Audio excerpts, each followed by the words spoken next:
तो दोस्तों आज की शुरुआत हमारी कुछ इस तरह से होती है। हम दोनों सुबह अर्ली मॉर्निंग उठ जाते हैं और दोनों का काम होता है रंगोली बनाने का। फ़िलहाल तन्नू लगी पड़ी है, लेकिन हम दोनों को नहीं आता है, बट तन्नू काफ़ी अच्छा रंगोली बना रही थी। तो उसको देखते-देखते थोड़ा मोटिवेशन मुझे भी मिला और मैं भी बस क्या था, बस बनाने लग गया। बस तन्नू को थोड़ा मोटिवेट किया और तन्नू ने भी काफ़ी कोऑपरेट किया और देखते ही देखते हमारे पास एक बहुत अच्छा रंगोली बन के रेडी था। हमने मंदिर के पास एक रेडीमेड रंगोली भी बनाया था जो काफ़ी प्यारा सा लग रहा था और काफ़ी यूनिक था। तो बस क्या था, पापा को अपना एक अलग ज़िम्मेदारी मिली थी। वो थी पापा, हाँ, कुकिंग में काफ़ी एक्सपर्ट हैं, तो पापा खुद से कहें कि मैं आज आप लोगों के लिए चावल की रोटी बनाऊंगा, जो कि झारखंड का बहुत ही फेमस डिश है, जिसको हम कहते हैं चीला। और इसे देखकर मेरी दादी की याद आती है, चूँकि जब भी कोई फेस्टिवल होता है या फिर ऐसे भी कोई ख़ास दिन होता है तो दादी ये बना के मुझे ज़रूर खिलाती थी। तो अब क्या था, अब था टाइम था दुकान का। तो तन्नू अर्ली मॉर्निंग मतलब सब कुछ करके घर का काम सुलटा के दुकान चली गई थी और तन्नू मुझे बुला के ये पैसे दे थे मिठाई लाने के लिए, चूँकि दीपावली का फर्स्ट डे था। तो मुझे हँसना भी आ रहा था, चूँकि तन्नू ने मुझे दी है 50 रुपया और उसी में मुझे सारा कुछ एडजस्ट करना था। लेकिन मुझे लगा इतने में नहीं आएगा, तो तन्नू को मैंने रिटर्न किया, ये तुम रख लो, तुम खा लेना, बस बाकी हम लोग अपना देख लेंगे।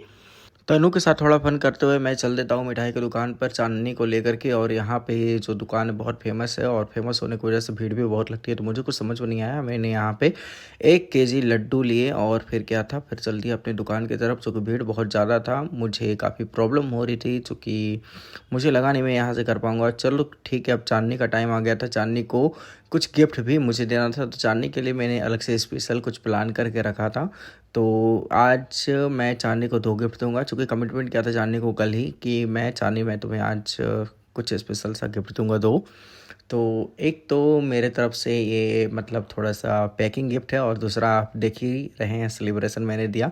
उस वैसे चाँदनी को देखकर लग रहा था कि चाँदनी बहुत हैप्पी है और जैसा कि हमने भी मतलब प्लान किया था चाँदनी के लिए, तो मुझे लगा था कि चाँदनी इससे शायद तो मतलब खुश हो। बहुत प्यारी बच्ची है और हमें भी बहुत अच्छा लग रहा है, इसका भी दिवाली अच्छा जाना चाहिए था।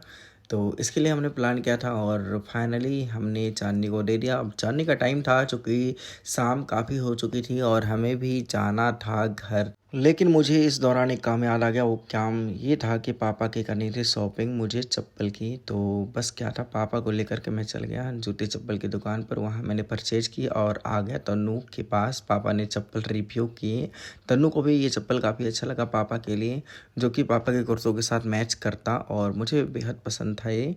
तो फिर क्या था, बस इसे पैक किए बैग में और फिर पापा काफ़ी हैप्पी थे इस चीज़ को लेकर के। मुझे बहुत अच्छा लग रहा था कि पापा खुश हैं। और फिर देखते ही देखते भाभी आ गई हमारे दुकान पर।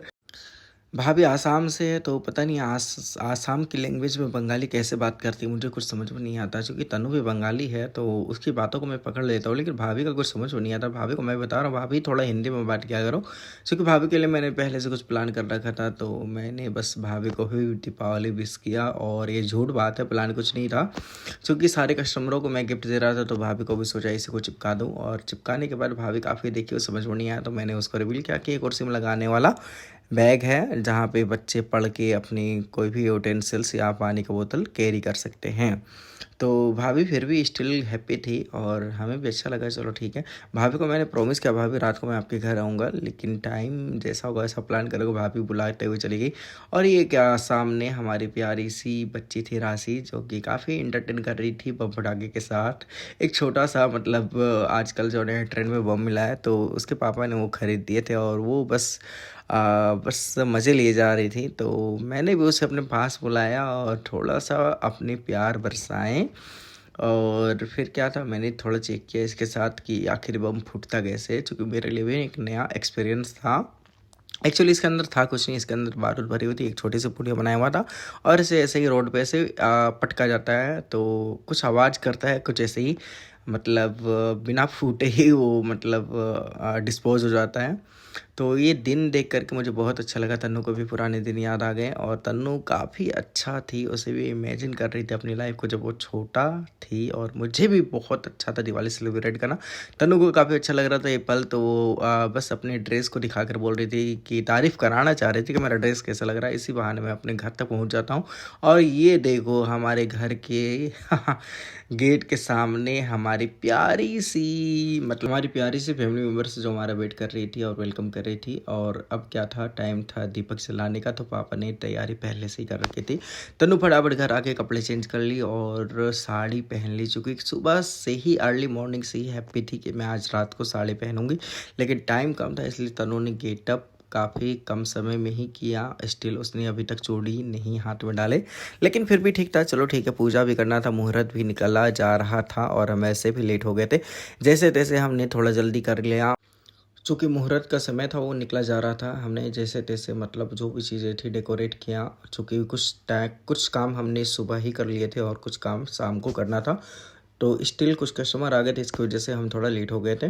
बट कोई बात नहीं, हमने टाइम के साथ थोड़ा सा तालमेल बैठा ली और टाइम को पकड़ लिया।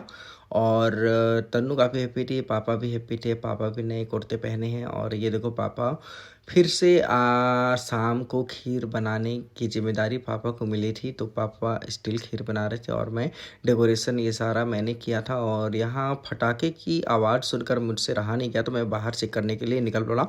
सारी गलियों में मतलब शोर शराबा, फटाके और बच्चे उछल कूद कर रहे थे, बहुत अच्छा लग रहा था मुझे। एक्चुअली क्या है, मुझे इसके साथ साथ और भी कुछ चीज़ों की याद आ रही थी। तो खैर वो थी रिंकी, चूँकि रिंकी काफ़ी दिनों के बाद आई है हमारे घर, और स्पेशली जब भी दीपावली होता है रिंकी हमारे साथ होती है, तो मैंने ही रिंकी को फ़ोन किया था। रिंकी की काफ़ी याद आ रही थी, तो बस रिंकी भी हमें सरप्राइज़ देने वाली थी काफ़ी दिन बाद, ये 6 महीने बाद हमारे घर आई रही है। चूँकि ऐसा फर्स्ट टाइम हुआ है, मतलब ऐसा कभी हुआ नहीं है कि मतलब रिंकी दीपावली पे हमारे घर ना आए, तो हमें भी काफ़ी अच्छा लगा। मुझे विश्वास था कि रिंकी आएगी। खैर कोई बात नहीं, और मेरी वाइफ को भी अच्छा लगा। चूँकि मैं और मेरी वाइफ रिंकी से बात करने बिजी थे, तो पापा को लग गई थी भूख, पापा इधर बस थोड़ी सी खीर टेस्ट कर रहे थे। और मेरी तन्नू, मेरी जान, मेरा हार्ट बीट इधर, क्या बताऊँ दोस्तों, इसके बिना तो मेरा कोई भी फेस्टिवल बिल्कुल अधूरा सा लगता है यार। मतलब ये मेरे घर की सुपर लक्ष्मी है यार, इसके बिना तो मेरे लिए कोई भी फेस्टिवल सोचना ही मतलब असंभव है, इम्पॉसिबल है इसके बिना। बस इतना ही कह सकते हैं, ये मेरे लिए सब कुछ है। तो मुझे बहुत ही अच्छा लग रहा था, मेरे गलियों का जो रौनक था काफ़ी अच्छा लग रहा था। और तन्नू बहुत खुश थी, और देखते ही देखते तन्नू अपनी दीदी से बात करने लगी। चूँकि दीदी का फ़ोन आया था, तन्नू को पता नहीं चला था। और बस क्या था, वो टाइम आ ही गया जब हमें कहना पड़ा रिंकी को बाय, चूँकि रिंकी हो रही थी लेट। और 10:30 से देखते ही देखते कब 11:30 बज गया हमें पता ही नहीं चला। दोस्तों इसी के साथ आप सभी को दीपावली की ढेर सारी शुभकामनाएं। Bye bye.